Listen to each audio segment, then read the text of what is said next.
जय श्री राम। जो शांत स्वरूप है, कमल के आसन पर विराजमान है, मस्तक पर चंद्रमा का मुकुट धारण करने वाले हैं, जिनके 5 मुख हैं, 3 नेत्र हैं, जो अपने दाहिने भाग की भुजाओं में शूल, वज्र, खड्ग, परशु और अभय मुद्रा धारण करते हैं तथा वाम भाग की भुजाओं में सर्प, पास, घंटा, प्रल्याग्री और अंकुश धारण किए रहते हैं।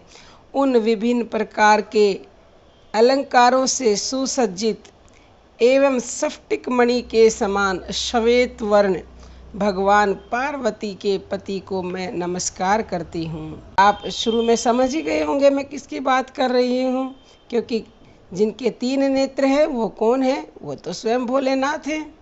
तो आज हम भोलेनाथ के बारे में ही बात करेंगे। भगवान शिव को कहते हैं भोलेनाथ। शिव भगवान तो वैसे भी अपने भक्तों पर अति शीघ्र प्रसन्न होते हैं।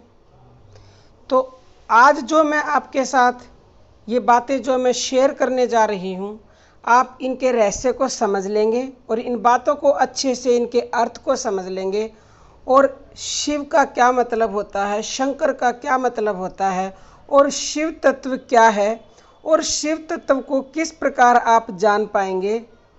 तो अगर ये आपने सब बातें समझ ली और समझने के बाद आप भोले शंकर की पूजा प्रार्थना करते हैं या कर रहे हैं या करेंगे, तो आपको उसका फल मतलब ज़्यादा मिलेगा और शीघ्र मिलेगा, क्योंकि ऐसा शास्त्रों में लिखित है कि जो इस रहस्य को समझकर भगवान शिव की पूजा अर्चना करते हैं उन पे स्वतः ही भोलेनाथ अपनी कृपा कर देते हैं। तो चलिए शुरू करते हैं। शिव शब्द नित्य विज्ञानानंद घन परमात्मा का वाचक है। यह उच्चारण में बहुत ही सरल, अत्यंत मधुर और स्वाभाविक ही शांतिप्रद है। शिव शिव शिव शब्द कहते ही पूरे शरीर में मानो शांति की एक लहर दौड़ जाती है।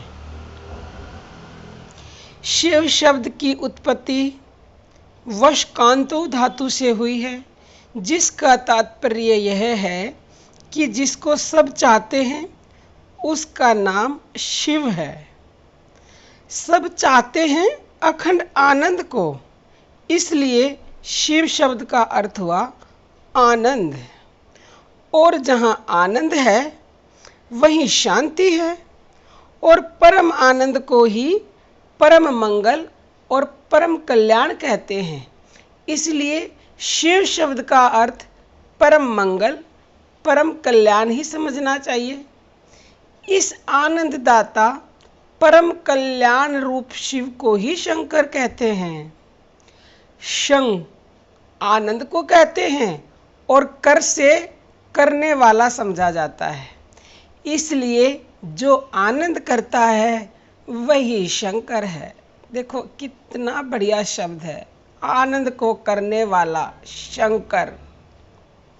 और ये सब लक्षण उस नित्य विज्ञानानंद घन परम ब्रह्म के ही हैं। इस प्रकार इस रहस्य को समझकर, जो अभी मैंने ये सारी बातें बताई हैं, ये एक रहस्य है। इसको समझकर शिव की श्रद्धा भक्ति पूर्वक पूजा उपासना करते हैं। शिव की कृपा से शिव तत्व उनके अपने आप समझ में आने लग जाता है, क्योंकि जो इस रहस्य को समझकर शिव भगवान की पूजा करते हैं तो शिव भगवान उस पर अपनी असीम कृपा करते हैं और असीम कृपा करने के बाद ही कोई भी स्त्री पुरुष शिव तत्व को जान पाता है। उसके लिए फिर जिसने इस तत्व को समझ लिया उसके लिए फिर कुछ भी जानना शेष नहीं रह जाता। शिव तत्व को हिमालयतना यानी हिमालय की पुत्री भगवती पार्वती अच्छी तरह से जानती थी। इसलिए जब स्वयं शिव ने उन्हें बहकाने की कोशिश की तो भी वे अपने सिद्धांत से यानी नियम से तिल मात्र भी नहीं टली। उमा और शिव का संवाद बहुत ही उपदेशप्रद और रोचक है। वही संवाद मैं अभी आपको बताने जा रही हूँ। कृपया ध्यान से सुने और सुनकर कुछ ना कुछ उससे सीख जरूर लेना। शिव तत्वे कनिष्ठ पार्वती शिव प्राप्ति के लिए घोर तप करने लगी तो माता मेनका ने स्नेह कातरा होकर यानी प्यार के वश होकर ऊ वत्से माँ, ऊ का मतलब होता है वत्से और माँ ऐसा तप न करो कहा, क्योंकि माँ से बेटी का तप देखा नहीं जाता, क्योंकि कोई भी जब तप करता है तो उसमें तो अनेक बाधाएं और पता नहीं क्या क्या मतलब नियम पालन करने पड़ते हैं। तो माँ का हृदय तो बड़ा ही दयालु होता है। तो माँ ने कहा बेटी ऐसा मत करो। तो उससे ही उनका नाम उमा हो गया, मतलब ऊ वत्से और जो माँ उमा बन गया, तो उसी से उनका नाम उमा हुआ था। उन्होंने सूखे पत्ते भी खाने छोड़ दिए, तब उनका नाम अपर्णा पड़ा। उनकी कठोर तपस्या को देख सुनकर ऋषिगण भी कहने लगे कि अहो धन्य है इसकी तपस्या, इसकी तपस्या के सामने दूसरों की तपस्या कुछ भी नहीं। पार्वती की इस तपस्या को देखने के लिए एक बार स्वयं भगवान शिव जटाधारी वृद्ध ब्राह्मण के वेश में तपोभूमि में आए और पार्वती के द्वारा फल फूल यानी पुष्प वगैरह से पूजा की पार्वती ने, और उसके तप का उद्देश्य शिव ने जाना। तो शिव को पता लगा कि ये तो शिव से ही विवाह करना चाहती है जो ब्राह्मण का वेश धारण करे हुए थे। तो यह जानने के बाद शिव जी ने कहा, हे देवी, इतनी देर बातचीत करने से तुमसे मेरी मित्रता हो गई है और उसी मित्रता के नाते मैं तुमसे कहता हूँ तुमने बड़ी भूल की है। तुम्हारा शिव के साथ विवाह करने का संकल्प सर्वथा अनुचित है। तुम सोने को छोड़कर कांच चाह रही हो, चंदन त्याग कर कीचड़ पोतना चाहती हो, हाथी छोड़कर बैल पर मन चलाती हो और गंगा जल का परित्याग कर कुएं का जल पीने की इच्छा करती हो और सूर्य का प्रकाश छोड़कर खदोत को और रेशमी वस्त्र त्याग कर चमड़ा पहनना चाहती हो। तुम्हारा यह कार्य तो देवताओं के साथ का त्याग कर असुरों यानी राक्षसों का साथ करने के समान है। उत्तमोत्तम देवों को छोड़कर शंकर पर अनुराग करना हमेशा लोक विरुद्ध है। जरा सोचो तो सही, कहाँ तुम्हारा सुकुमार कुसुम शरीर और त्रिभुवन कमनीय सौंदर्य और कहाँ जटाधारी चिता भस्म लेपनकारी शमशान विहारी त्रिपति महादेव, कहाँ तुम्हारे घर के देवता लोग और कहाँ शिव के पार्षद भूत प्रेत, कहाँ तुम्हारे पिता के घर के बजने वाले सुंदर बाजों की ध्वनि और कहाँ उस महादेव के डमरू सिंगी और गाल बजाने की ध्वनि। न महादेव के माँ बाप का पता है न जाति का। दरिद्रता यानी गरीबी इतनी कि पहनने को कपड़ा तक नहीं।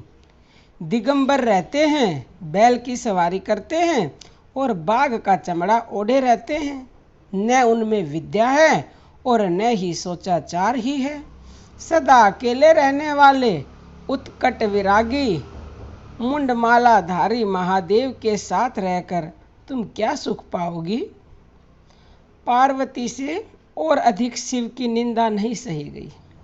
वे तमतमाकर बोली, बस बस बस रहने दो, मैं और अधिक सुनना नहीं चाहती।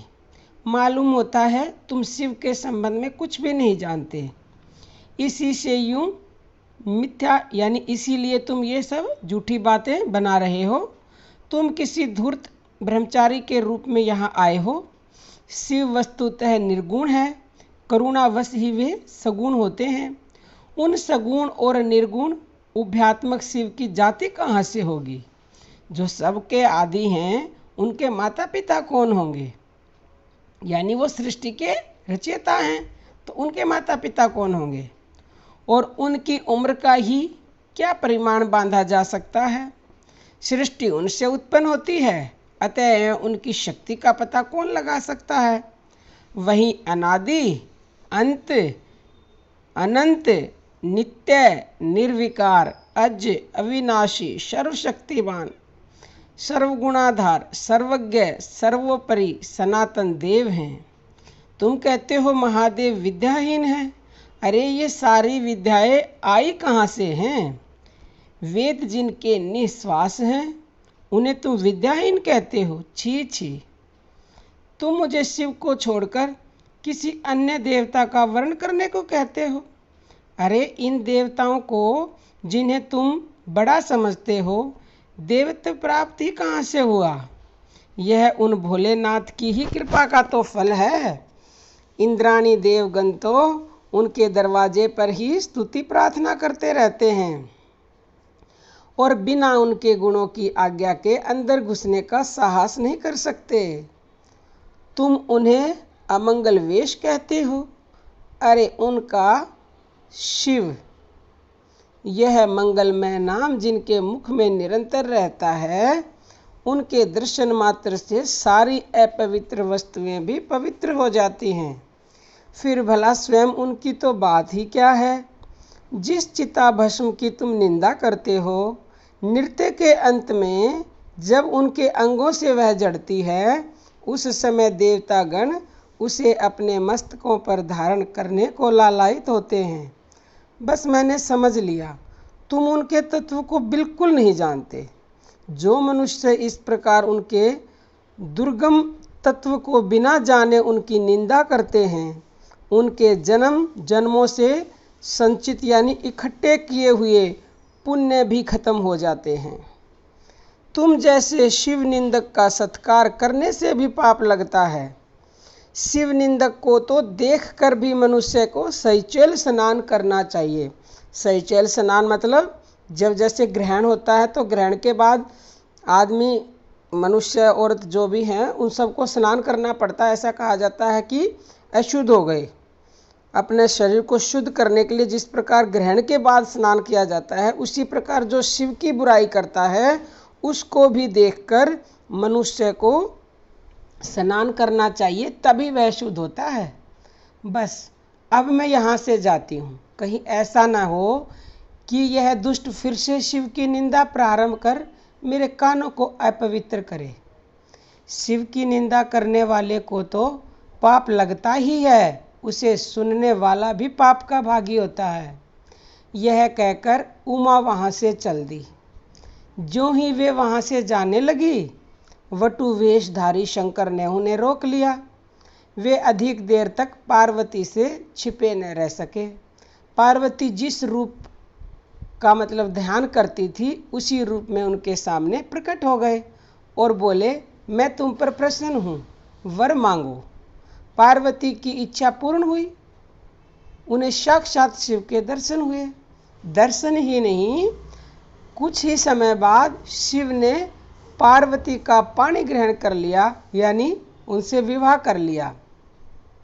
जो स्त्री पुरुष उस त्रिनेत्र व्याघंबरधारी सदाशिव परमात्मा को निर्गुण निराकार एवं सगुण निराकार समझकर उनकी सगुण साकार दिव्य मूर्ति की उपासना करता है, उसी की उपासना सच्ची है और भगवान शिव उसकी सारी इच्छाएं तुरंत पूरी कर देते हैं। परंतु जिस प्रकार भगवान शिव ने पार्वती की भी एक तरह से परीक्षा ली थी साधु के वेश में, ब्राह्मण के वेश में आकर, उसी प्रकार वो अपने भक्तों की भी कभी कभी परीक्षाएं लेते हैं और उन्हें भी प्रलोभन देते हैं। तो हम क्या करते हैं, हम उन प्रलोभनों में ही उलझ के रह जाते हैं, तो फिर जो असली आनंद है उससे हम रह जाते हैं वंचित। जिस प्रकार माता पार्वती अपने नियम से, अपनी बात से, अपनी भक्ति से इतने सब कुछ शिव ने प्रलोभन दिए, उसके बाद भी वो जरा भी नहीं हटी। तो उसी प्रकार हमें भी अपनी पूजा पाठ, अपनी भक्ति पर अडिग रहना है और हमें भी शिव को असली आनंद को प्राप्त करना है। तो आज के लिए इतना ही, और आप सब आज की इन बातों से जरूर जरूर कुछ शिक्षा ग्रहण करेंगे। जय भोलेनाथ, जय श्री राम।